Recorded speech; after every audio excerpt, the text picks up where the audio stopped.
Muy buenos días, bienvenidos a Capilla Calvario Iglesia del Camino.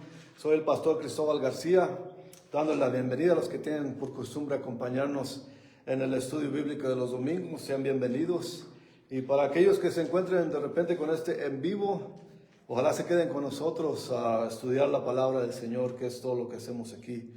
Y para aquellos que estén por ahí, estamos en Pajacuarán, Michoacán, en la carretera rumbo a San Gregorio. Ahí está un letrero en la carretera donde indica dónde estamos localizados, así que reciban la invitación. Y si hay por ahí alguien que no tiene una relación con el Señor y que siente el deseo de conocer lo que las Escrituras dicen acerca de Jesucristo nuestro Señor, acerca de Dios y acerca de nuestra relación, como debe ser con Él, si sienten eso, ojalá vengan y nos acompañen y no desechen ese sentimiento, ese deseo, porque es el llamado de Dios a que escuchen su palabra. Así que ojalá nos vengan y nos acompañen. Estamos aquí en este lugar y ojalá sientan la confianza de venir a estudiar la palabra del Señor. No se trata de religiones ni de cultos, solamente las Escrituras y lo que está escrito en ellas. Así que sean bienvenidos de nuevo. También les aviso que este mismo estudio, este mismo video estará disponible en la plataforma YouTube, en el mismo nombre, Capilla Calvario Iglesia del Camino. Así que con eso pueden apoyarnos de esa manera también. Y sin más ni más, vamos a pasar a nuestro estudio. Como ustedes ya saben, a los que nos han acompañado antes, primero leemos el texto y después entramos en contexto. Pero como hoy está un poco extenso, vamos a leer y estudiar al mismo tiempo, así que vamos a orar. Señor, le damos gracias de nuevo por este lugar, por este tiempo, por este privilegio, Señor, que tenemos de venir a estudiar su palabra, Señor, delante de usted, pidiéndole que los bendiga, que quite todo estorbo, Señor, y que quite mi incapacidad y que su Espíritu Santo venga y nos tome y nos enseñe lo que su palabra dice, Señor. Que podamos entenderla y valorarla y guardarla en nuestros corazones, Señor. Nuestro deseo es de estar más cerca de usted, Señor. De venir a sus pies, adorarlo en alabanza y adorarlo en el estudio de su palabra, Señor. Gracias, Padre, por esta oportunidad. Y bendiga este domingo de comunión, Señor. Sea con nosotros, Padre. En el nombre de Jesucristo le pedimos. Amén. Pues hemos venido estudiando lo que es la Esteban, y la historia de cómo Esteban fue atrapado y llevado ante el concilio, y cómo él estuvo básicamente predicándoles a ellos, usando a los personajes del Viejo Testamento como Abraham, como a Moisés, y cómo les explicó a ellos la trayectoria y cómo era la situación entre Dios y Moisés, entre Dios y Abraham, y cómo Dios usó eso y cómo Dios no necesitaba templos en ese tiempo para venir a hablar con su gente. Y él hablaba con sus siervos cuando él quería y cuando él le placía, así que no necesitaba ningún lugar en específico. Y explicó Esteban cómo habló con Moisés mediante la zarza, cómo lo habló con él en el monte Sinaí, cuando le entregó los 10 mandamientos. También cómo le habló a Abraham y lo sacó de una tierra donde había mucha idolatría y lo llevó a ese lugar para que tuviera esa relación con Dios. Y ahora vemos Esteban ya moviéndose y ya se pone más directa y más dura la cosa para los del concilio que están juzgando básicamente a Esteban. Y continúa aquí, vemos los versículos 44 y 45 del capítulo 7 de Hechos. Dice: tuvieron nuestros padres el tabernáculo del testimonio en el desierto, como había ordenado Dios cuando dijo a Moisés que lo hiciese conforme al modelo que había visto. Él, el cual recibió a su vez por nuestros padres. Lo introdujeron con Josué al tomar posesión de la tierra de los gentiles, a los cuales Dios arrojó de la presencia de nuestros padres hasta los días de David.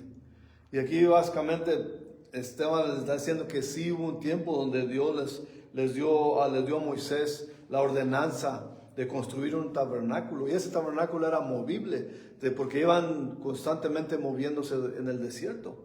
Cuando Moisés lo edificó, sabemos que él fue lo que introdujo Josué cuando conquistó la tierra prometida. Y aquí Esteban menciona que echó de la presencia a los gentiles, porque esa era una gente desobediente también, que Dios tuvo que echar de ahí. Y es más, dio la orden a los israelitas de aniquilar todas las tribus de que estaban allí, de gentiles, porque eso iba a resultar en que ellos pecaran en contra de Dios más después. Y el tabernáculo ancestral había sido el enfoque de los israelitas, en lugar de enfocarse en la presencia de Dios. Cuando estaban en Monte Sinaí, los israelitas le decían a Moisés: no, mejor que hable Dios contigo. Para nosotros no, tenían el gran temor de Dios, pero era un temor mal enfocado. No era un temor de reverencia, tenían un temor de ser castigados porque ellos sabían en su corazón. Si sabemos, durante la historia de los israelitas en el desierto, ellos añoraban a Egipto, donde Dios los había rescatado. Y ellos los sacó de Egipto, pero Egipto no salió de ellos. Y además sabemos por la historia y por las escrituras que todos los que salieron de Egipto murieron en el desierto. Todos, menos Josué. Y el otro que se me va, que Caleb, que fueron los únicos que sobrevivieron. Pero eso fue por la gente que no entendía lo que Dios quería hacer con ellos. Se enfocaban en lo hecho por Dios, pero no en Dios mismo.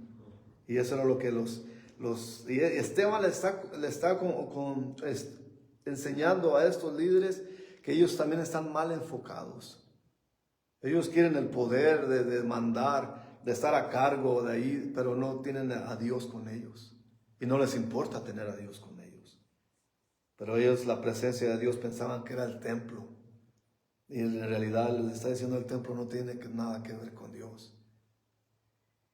Hasta eso ellos habían corrompido. El mismo templo estaba corrompido por los israelitas. Pero nos dice Pablo en 1 Corintios 3:16, que dice: ¿no sabéis que sois templo de Dios y que el Espíritu de Dios mora en vosotros? Como diciendo, Dios no está en los lugares físicos, en los edificios, está en tu corazón. Y ahí lo llevas tú, y Dios nunca se aleja. No podemos, si somos verdaderos hijos de Dios, cristianos, la presencia de Dios nunca se aleja de nosotros, porque Él está en nosotros. Y así lo llevamos nosotros en el corazón. Y es básicamente lo que le está enseñando Esteban, que Dios no se limita a un lugar físico, a un templo donde van a adorar lo que ellos ya corrompieron de por sí. El versículo 46 hasta el 50 de Hechos 7 nos dice: halló gracia delante de Dios y pidió proveer tabernáculo para el Dios de Jacob. Porque se acuerdan, se acaba el versículo hasta los días de David y continúa él hablando, y es de quien se refiere de aquí del 46 en adelante. Halló gracia delante de Dios y pidió proveer tabernáculo para el Dios de Jacob. Mas Salomón lo edificó, le edificó casa. Si bien el Altísimo no habita en templos hechos de mano, como dice el profeta: el cielo es mi trono y la tierra es el estrado de mis pies. ¿Qué casa me edificaréis?, dice el Señor. ¿O cuál es el lugar de mi reposo? ¿No hizo mi mano todas estas cosas? Esa es la grandeza de Dios, que no se limita a un lugar. Fue el deseo de David de construir un templo, porque al bendecir Dios a David y David construirse un palacio, él decía: ¿cómo yo puedo vivir aquí y mi Dios no tiene un lugar donde estar? Era el sentimiento de David.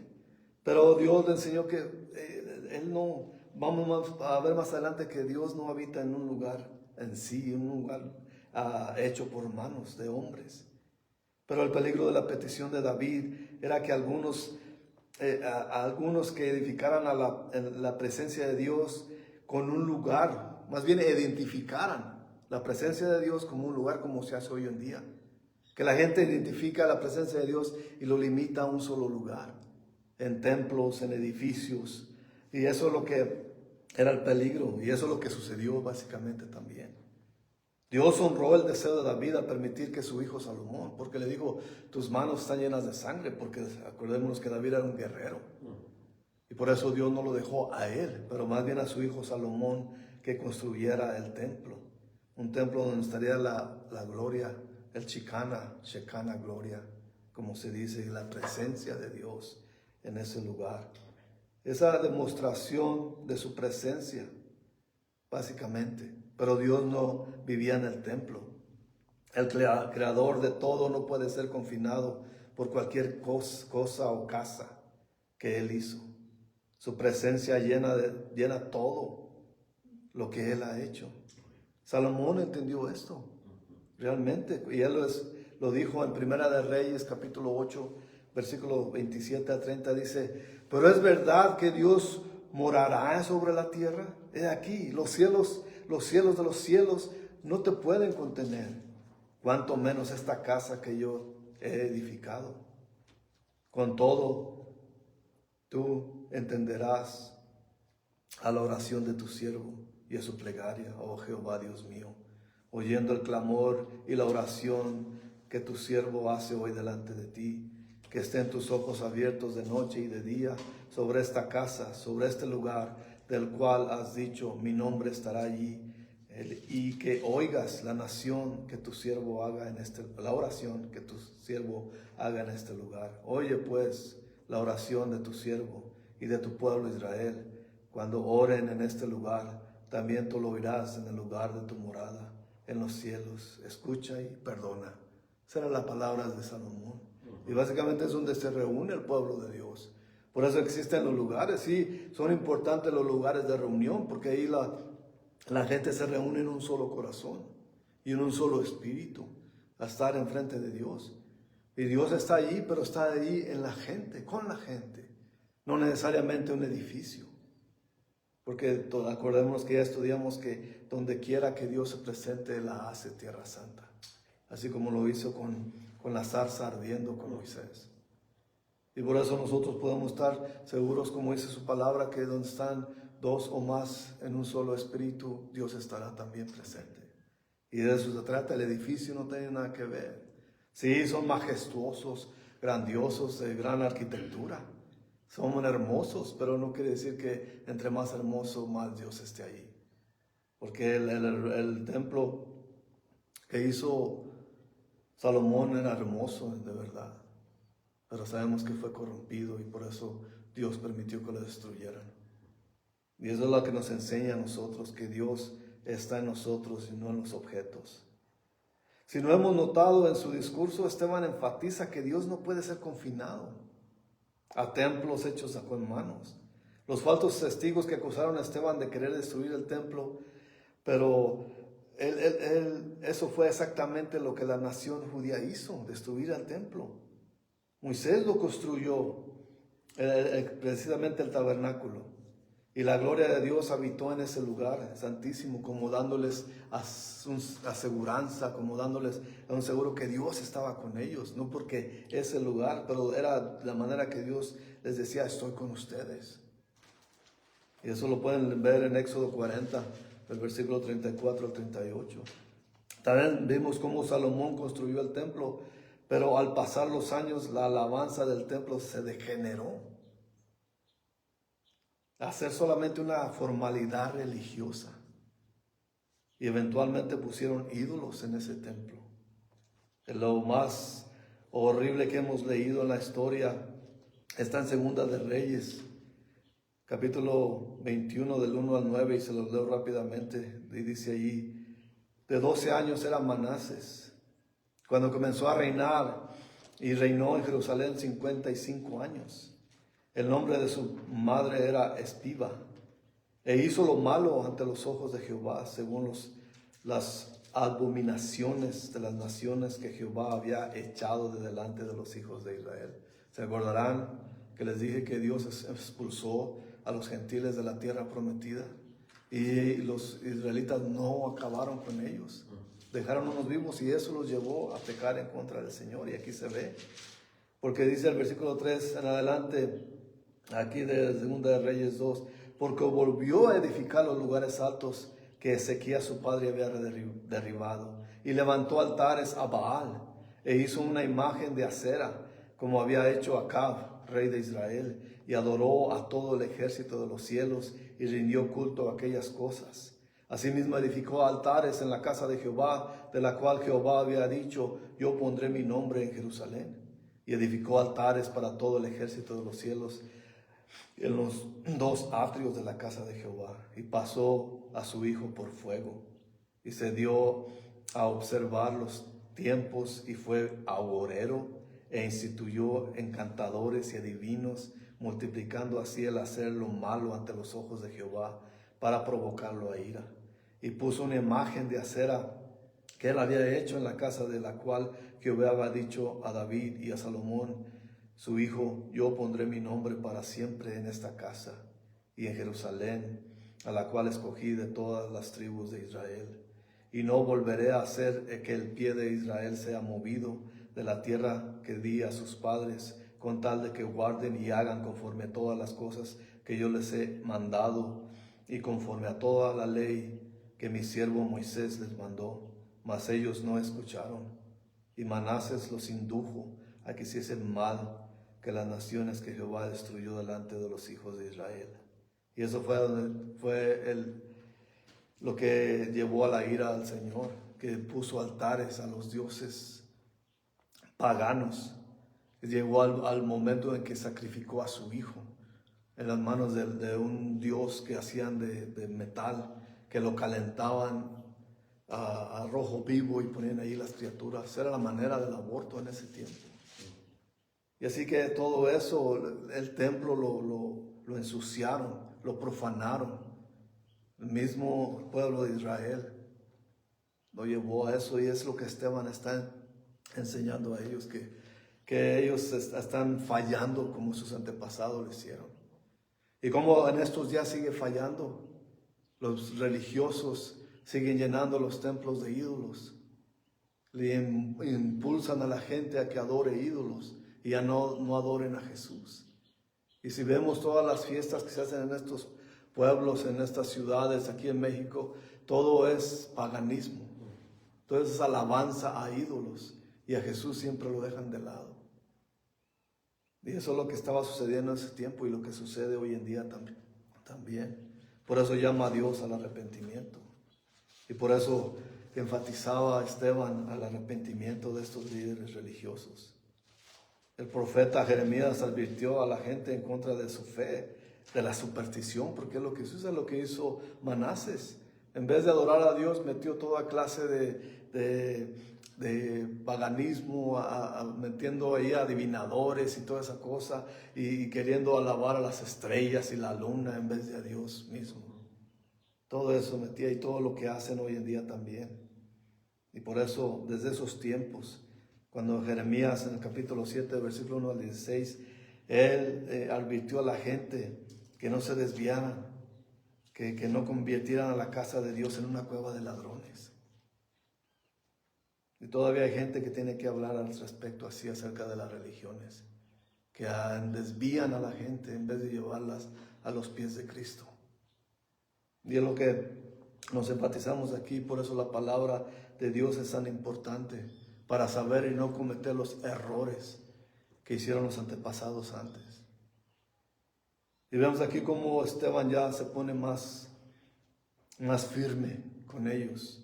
En el versículo 51 de aquí, del capítulo 7 de Hechos, dice: duros de cerviz e incircuncisos de corazón y de oídos, vosotros resistís siempre al Espíritu Santo como vuestros padres, así también vosotros. Está diciendo, así como eran antes, como les he explicado que eran, así son ustedes. Y acordémonos que estaban frente del concilio, de los líderes. Y ahora no se anda con las ramas, y así tiene que ser directo. Nosotros siempre pensamos que hablar la palabra de Dios sin tapujos ni reservas, ni tampoco tratar de suavizarla, tampoco golpear con ella a la gente. No se trata de eso, se trata de decir la verdad y de que lo que está verdaderamente escrito y no lo que uno piensa, ni uno lo que debe de lo que uno quiere hacer de la palabra o darle una manera, un tono suave. No se trata de eso. Es que la palabra de Dios es directa y tiene que ser así, de esa manera predicada. Por eso les dice duros de cerviz. Y algunos dirán, ¿qué es eso de cerviz? Es macetones, como se dice aquí, cabezones que no entienden. No entienden ustedes que lo que hicieron sus padres, eso mismo están haciendo ustedes. Cabezones igual que ellos. No entienden. Y luego dice el versículo 52, aquí de Hechos 7, ¿a cuál de los profetas no persiguieron vuestros padres y mataron a los que anunciaron de antemano la venida del justo, de quien vosotros ahora habéis sido entregadores y matadores? Eso es totalmente una acusación. Esteban los está poniendo a ellos en el banco de los acusados, porque ellos son culpables de todo esto. Porque está diciendo, así como sus padres persiguieron a los profetas, ustedes también. Y hay pruebas, y eso lo vamos a ver más adelante. ¿A cuáles de los profetas no persiguieron vuestros padres y mataron a los que anunciaron de antemano la venida del justo, de quien vosotros ahora habéis sido entregados y matadores? Que está diciendo, es los profetas que sus antepasados mataron, los que anunciaron la venida de Jesucristo, los mataron ellos así como ustedes mataron al Señor. Básicamente lo está diciendo. Esteban no se está guardando nada ahora. Su amor sigue en él. Porque muchos van a decir, no, pues eso es falta de amor. Eso no es falta de amor, es amor puro. Porque él les está hablando con la verdad. Les está hablando para que se arrepientan. Y así es, uno como instructor de la palabra de Dios también tiene que ser directo. No tiene que suavizar nada. Si se ofende la gente, como estos se van a ofender, vamos a ver cómo se ofendieron. Y la gente se ofende, tiene que llegar a ese punto donde el corazón se les constriñe, se les apachurra y hagan la decisión de arrepentirse. Pero estos no se arrepintieron.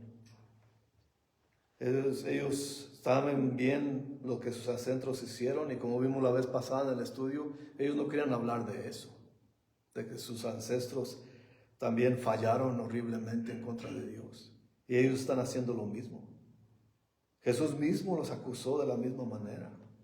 En Mateo 23, versículo 34 al 36, ahí dice, en palabras de Jesús, por tanto, he aquí, yo os envío profetas y sabios y escribas. De ellos a unos mataréis y crucificaréis, y otros azotaréis en vuestra sinagoga, y perseguiréis de ciudad en ciudad, para que venga sobre vosotros toda la sangre justa que se ha derramado sobre la tierra, desde la sangre de Abel el justo hasta la sangre de Zacarías, hijo de Berequías, a quien matasteis entre el templo y el altar. De cierto os digo que todo esto vendrá sobre esta generación, y está pasando. Jesús lo anunció, y Esteban es el primer mártir de la iglesia temprana. Así como Dios, y sabemos por la historia que los demás apóstoles también sufrirán muerte a manos de ellos. Y solamente el único que sobrevivió fue Juan, el apóstol Juan, pero también fue castigado horriblemente. Pero eso es para otro estudio. El caso aquí es que todo se está cumpliendo, y Esteban está hablando al punto, lo que sucedió y lo que está sucediendo ahora con estos líderes. Esteban, como vemos, no se arrugó al acusar al Sanedrín de ejecutar a Jesús. Y de esa manera se convirtieron en sus asesinos. A este punto, Esteban usó más fuerte el lenguaje que podemos ver. ¿Se acordarán cuando empezamos en el capítulo 3 de este mismo libro de los Hechos? Pedro también les dijo a estos que también eran asesinos, pero Pedro era un poco más suave con ellos. Ahora Esteban se le está diciendo, y Esteban está a punto de morir y él lo sabe. Pero él no se arrugó ante eso, ni quiso quedar bien con ellos. Él está diciendo la verdad. Y le sigue diciendo aquí en el versículo 53 del capítulo 7 de Hechos: vosotros que recibisteis la ley por disposición de ángeles y no la guardasteis. Se jactan de la ley, se jactaban de la ley, pero no la obedecían. Su culpabilidad se agrava porque ellos recibieron la ley y se rehusaron a obedecerla. Ángeles estaban presentes en el monte Sinaí, según lo que dice en Gálatas 3, versículo 19, dice: entonces, ¿para qué sirve la ley? Fue añadida a causa de las transgresiones hasta que viniese la simiente a quien fue hecha la promesa y fue ordenado por medio de los ángeles a mano de un mediador. También en Hebreos dice, en capítulo 2, versículo 2, porque si la palabra dicha por medio de los ángeles fue firme y toda transgresión y desobediencia recibió justa retribución. Básicamente lo que está diciendo, Dios les impuso leyes y fueron impuestas por el mismo Dios, que ellos, ya vimos la vez pasada, que desde que recibieron a ese mismo momento fallaron al querer hacer un ídolo delante de ellos. Y eso es lo que está diciendo Esteban también, que ustedes recibieron la ley pero no la obedecen, la claman pero no la obedecen. Durante los siglos Israel rehusó someterse a Dios y obedecer su palabra que les revelaba Él mismo. Sus oídos no escucharon la verdad, por eso les decían que eran incircuncisos. Se jactaban de su circuncisión de la carne, pero sus corazones estaban incircuncisos. Y eso era lo que ellos lo convirtieron a la circuncisión en solamente una costumbre, en un ritual. Pero no obedecían o no se percataban del valor espiritual de ello. Era el pacto con Abraham. Y lo hacían y lo convirtieron solamente en una costumbre, hasta pagana, porque sus corazones no estaban dispuestos a oír a Dios. Sus oídos no escuchaban la verdad. Sus corazones no recibieron la verdad. Y sus cerviz o sus cabezas no se inclinaron a Dios al recibir la verdad. Como hay muchos hoy en día. La nación rehusó aceptar la nueva verdad que Dios les revelaba de una era nueva y al venir la venida de Jesús. Y hasta eso rechazaron a Jesús enviado por Dios para la salvación de los pecados. En lugar de ver la verdad como semilla que produce fruto y más semilla, los líderes religiosos embalsamaron, como quien dice, la verdad y se rehusaron a aceptar cualquier cosa nueva. Para el tiempo que Jesús vino a la tierra, la verdad de Dios la cubrieron con tanta tradición y costumbres y rituales que la gente no reconoce la verdad de Dios. Y sí, permanece hoy en día. Muchas religiones cubren lo que es la palabra de Dios, la cubren con costumbres, con rituales, con todas cosas paganas que ya no, la gente no reconoce quién es Dios. Pero tenemos que seguir predicando de esta manera, haciéndole saber a la gente quién es Dios y quién es Jesucristo nuestro Señor. Y que todos esos rituales, costumbres, todas esas cosas que hacen no sirven de nada. Es una religión muerta. Y tenemos que hablar con la verdad como Esteban. Así que tenemos que reconocer la verdad. Cuando se les presenta a la gente, claro que tienen ese shock, esa como rechazo y se aferran más a las tradiciones y rituales, que son cosas muertas, como dije antes. Y pero lastimosamente eso reemplazan en vez de estudiar la palabra de Dios. Piensan que al hacer todos esos rituales, costumbres y todas esas cosas que hacen es Dios y no es Dios. La palabra de Dios es de Dios y es la que les tiene que estudiar y meditar y aprender. Pero vemos la reacción de estos líderes en versículo 54 aquí del capítulo 7 de Hechos. Oyendo estas cosas se enfurecían en sus corazones y crujían los dientes contra él. El lenguaje, el original, dice que la palabra de Esteban, las palabras de Esteban les cortaban el corazón. Como un punzón les atravesaba el corazón y la mente. Esa expresión quiere decir que era convicción, es el Espíritu Santo moviéndose. Y eso es lo que pasa, porque somos presentados, todos aquellos que nacimos bajo la religión, llegó el momento en que recibimos la verdad de Dios. Y eso causó una gran emoción en nosotros. Nuestros corazones estaban confundidos, nuestras mentes estaban rechazando la nueva cosas que oíamos acerca de Dios, y nuestro corazón la recibía o la rechazaba. Y claro que a veces nosotros al principio lo rechazábamos, como no aceptando y aferrarnos a las costumbres y rituales. Pero la palabra de Dios nos abre el corazón y nos dice la verdad. Y tenemos que hacer la decisión. Y como vemos aquí, estos decidieron, a pesar de ser conmovidos en su corazón por las palabras de Esteban, ellos se enfurecieron en contra de él. Y en lugar de venir al arrepentimiento y pedirle perdón a Dios, ellos lo rechazaron nuevamente. El versículo 55 dice: pero Esteban, lleno del Espíritu Santo, puesto los ojos en el cielo, vio la gloria de Dios y a Jesús que estaba en la diestra de Dios. En otras versiones dice que Jesús estaba de pie, que Esteban vio a Jesús de pie. Solamente podemos imaginarnos tal visión. Y no fue cualquier cuento de hadas, eso fue realidad, lo que Esteban vio. En ese momento, como dice la palabra, estaba lleno del Espíritu. La evidencia era de que todo lo que quería hacer era complacer a Dios. Sabía que iba a morir, que estaba viendo los ojos ardiendo de odio de los líderes religiosos. Pero él continuaba, siéndole fiel a Dios y queriéndole complacer. El hacer la voluntad de Dios lo consumía y lo consumió. Respondiendo en ese momento de terror a la manera que glorificar a Dios, lo estaba haciendo de esa manera, glorificándolo a Dios, diciendo la verdad de su palabra. Esteban confiaba completamente en el Espíritu Santo, que lo empoderara y a responder de la manera apropiada. Y a veces tenemos que confesar, es difícil tener compasión por aquellas gentes que te odian. Pero eso tiene que estar uno lleno del Espíritu Santo para hacerlo.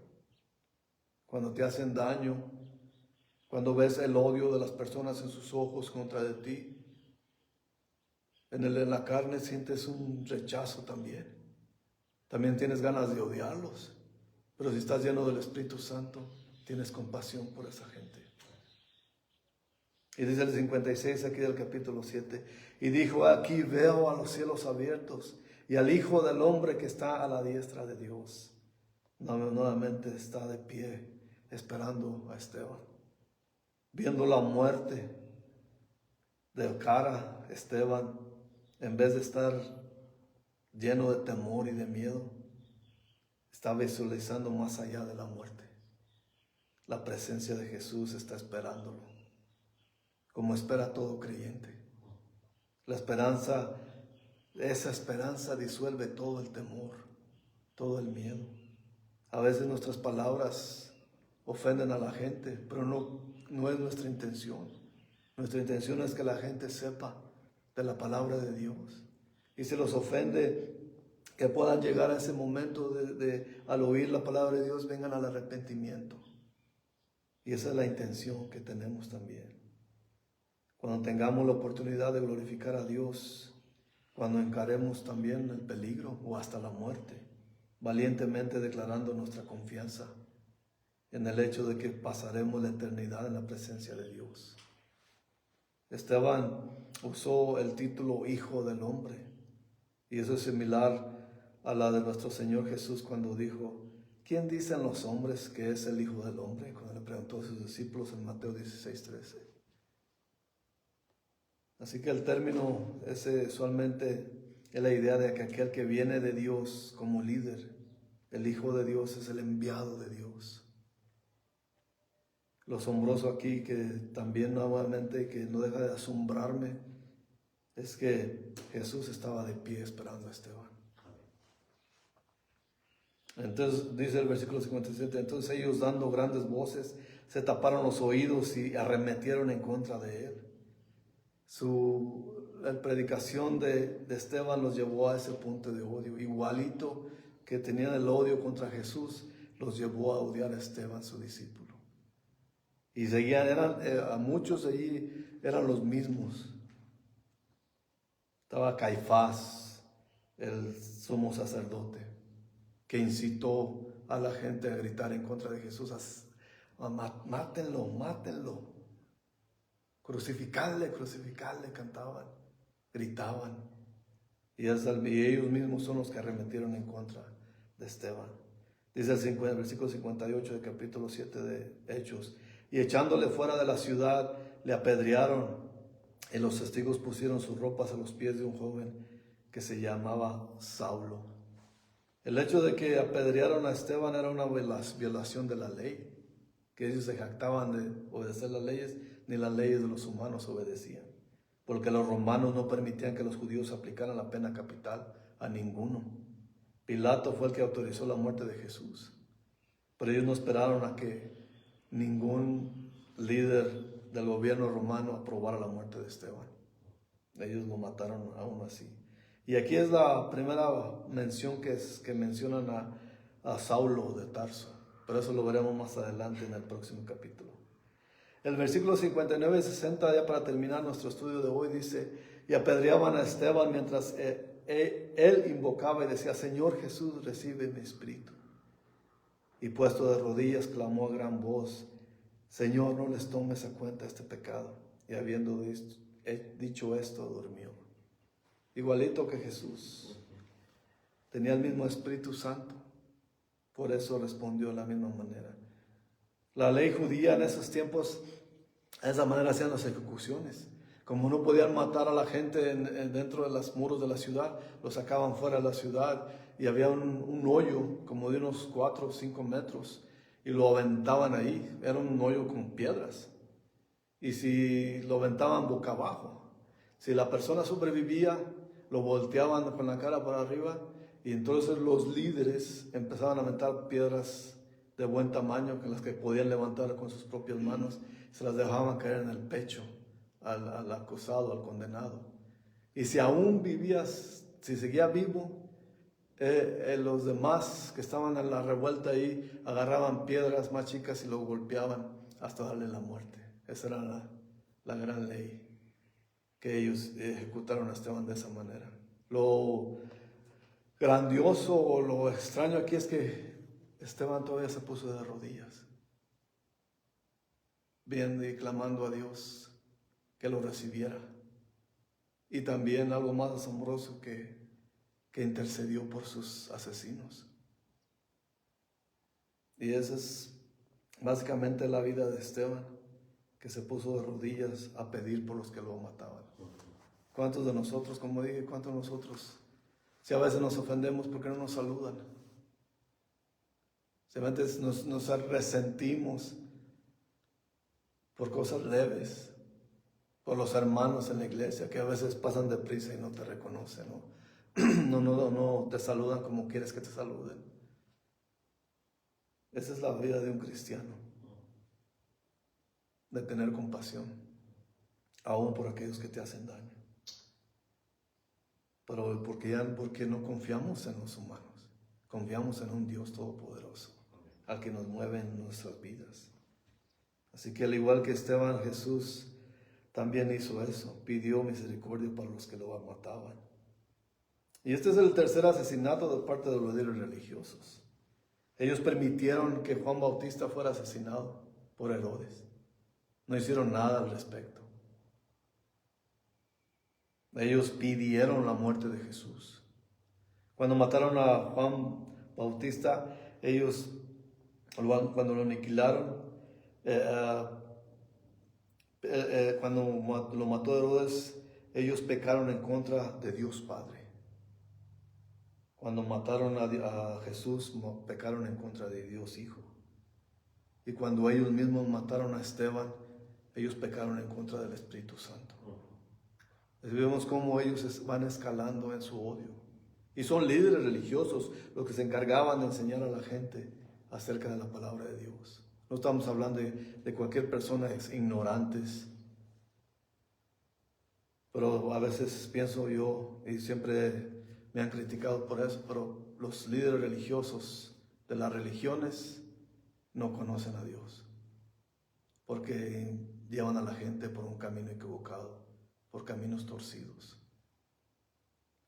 Y tenemos que decir la verdad de Dios, porque Dios no son costumbres, Dios no son rituales, Dios no se trata de hacer cosas paganas en los templos. Dios es santo y tenemos que alabarlo porque Él es espíritu y en el espíritu tenemos que alabarlo y en verdad. Vamos a prepararnos para los elementos de la comunión. Señor, le damos gracias por este tiempo y le pedimos que nos bendiga, Señor, y que nos permita tomar los alimentos, Señor. Que esto es la única costumbre que usted nos dejó a nosotros de recordar todo lo que hizo usted por nosotros. Y por eso lo llevamos a cabo una vez al mes nosotros, Señor. Podemos hacerlo todos los días, Señor.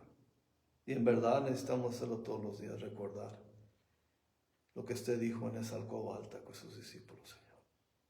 Y le damos gracias que nos permite hacerlo y llevarlo a cabo, Señor. En el nombre de Jesucristo nuestro Señor. Amén. Amén. Como dije en mi oración, en la alcoba alta Jesús estaba con sus discípulos y les dijo, cuando partió el pan, les dijo: este es mi cuerpo que será entregado por todos ustedes. Y en sí el pan no era su cuerpo, pero era representación de que su cuerpo iba a sufrir por nuestros pecados. La culpa de nuestros pecados iba a caer sobre Él y Él iba a recibir el castigo que nosotros merecemos. Pero era más allá, porque nosotros podemos ser castigados por lo que sí nos merecemos, por nuestros pecados. Él no pecó, pero Él se puso en sacrificio por nosotros. Y solamente una persona santa, que nunca había pecado en su vida, podía redimir los pecados de los demás. Por eso Dios tuvo que mandar a Jesús, porque no había nadie en el mundo, ni siquiera el más bueno, el más noble. Tenía que haber una persona pura y santa. Y Jesús dijo: este es mi cuerpo que será entregado por ustedes. Tomamos parte respetuosamente, todos. Y habiendo dicho eso, Jesús sacó una copa y dijo que era la copa del nuevo pacto, una copa que no había sido usada. Ya había pasado el incidente con Judas, que le dijo que al mojar la sopa junto con él, le dijo: soy yo, Señor, si eres tú, voy a hacer lo que tienes que hacer. Ya se había ido Judas y levantó la copa y dijo: esta es mi sangre que será entregada, derramada por ustedes. Y lo que se estaba refiriendo al Señor no que era su sangre materialmente, pero lo que iba a sufrir Él y la sangre que iba a derramar sobre la cruz era el sacrificio que necesitaba la humanidad para ser perdonados. Pero no es que ese acto en sí haya sido ya borrar todos los pecados. Tenemos que reconocer y aceptar lo que Él hizo por nosotros en la cruz. Así que con mucho respeto tomamos parte. Gracias, Señor, le damos por este tiempo, por haber tenido el privilegio de nuevo de estudiar su palabra, de poder haber tomado la comunión y estar espiritualmente a la mesa con nuestro Señor Jesús. Le damos gracias, Señor, y le pedimos que nos dé fuerza, que nos dé valor, que nos dé el Espíritu Santo, Señor, para al menos tratar de imitar a Esteban, Señor, y de hablar con la verdad, pase con lo que pase, Señor. Le damos gracias que aquí hay libertad todavía de estudiar su palabra, y tenemos que aprovecharla, Señor, para predicarla. En el nombre de Jesucristo nuestro Señor. Amén. Amén. Gracias por habernos acompañado. Nos veremos la próxima semana, continuando con el estudio aquí del libro de los Hechos. La próxima semana encontraremos a Saulo y ya veremos su vida la próxima vez. Hasta la próxima. Gracias.